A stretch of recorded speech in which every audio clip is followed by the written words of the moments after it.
Le grand frère Rémi, que vous connaissez très certainement sur la page de AG+, a fait une vidéo récemment sur laquelle j'aimerais revenir. Oui, aujourd'hui, on ne va pas parler de l'assurance. On va parler peut-être aussi d'assurance, mais pas de l'assurance. Pourquoi je dis d'assurance et pas de l'assurance, vous allez comprendre à la fin. Dans la vidéo que vous voyez, il a parlé d'une histoire tirée par les cheveux. Il a parlé des cheveux crépus afro. En essayant de faire comprendre que peut-être nous sommes le seul peuple sur Terre qui a tellement besoin d'autres cheveux pour se sentir peut-être plus beau, plus belle ou quoi que ce soit, plus accepté. Ce n'est pas le cas dans d'autres continents. Enfin, on ne voit pas cela à de telles ampleurs en Inde, en Asie. C'est seulement principalement en Afrique et justement en Amérique noire, où nos femmes, principalement, ont recours à des défrisages, ont recours à des perruques ou bien des greffes pour se sentir peut-être un peu plus belle. Moi, je ne suis pas concerné directement puisque je ne suis pas femme.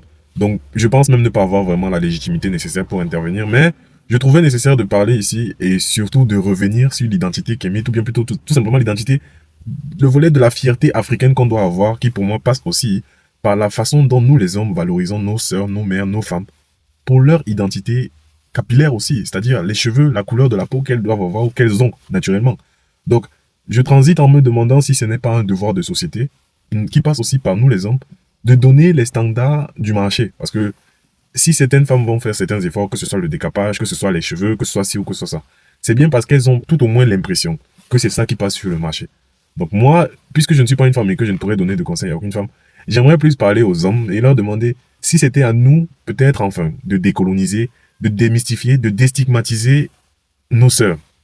Les libérer de l'impression ou de la charge que c'est avec des perruques, c'est avec des greffes, c'est avec si qu'elles sont plus belles. Et leur dire enfin qu'on aime les nattes, qu'on aime aussi les rastas, qu'on aime peut-être les extensions, oui, mais pas les remplacements. Donc on peut compléter, mais pas substituer.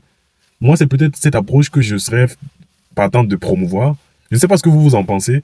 De même en tant que femme, en tant que fille, je pense que il faut peut-être s'affranchir de certaines idées préconçues, reçues de nos mères qui avant nous mettaient déjà les perruques. À 10 ans, on a déjà défrisé tes cheveux. Bref, il faudrait, en tant que fille, peut-être aussi, ou femme, avoir une maturité pour se poser la question et se dire, en réalité, on a créé ces instruments-là, des fois pour des cas précis où les gens devaient avoir des chimios et perdaient leurs cheveux. Là, ils ont besoin de perruques, là, ils ont besoin de greffes.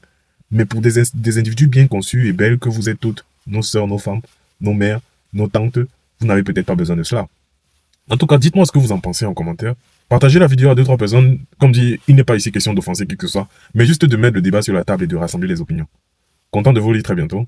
Je parlais donc d'assurance. Pour moi, il s'agit de l'assurance qu'on est fier de nous-mêmes, de l'identité qu'on est, de la personne qu'on est telle que Dieu nous a créée. Bon, en tout cas, telle qu'on est venu sur cette terre. C'est un peu ça. Ciao.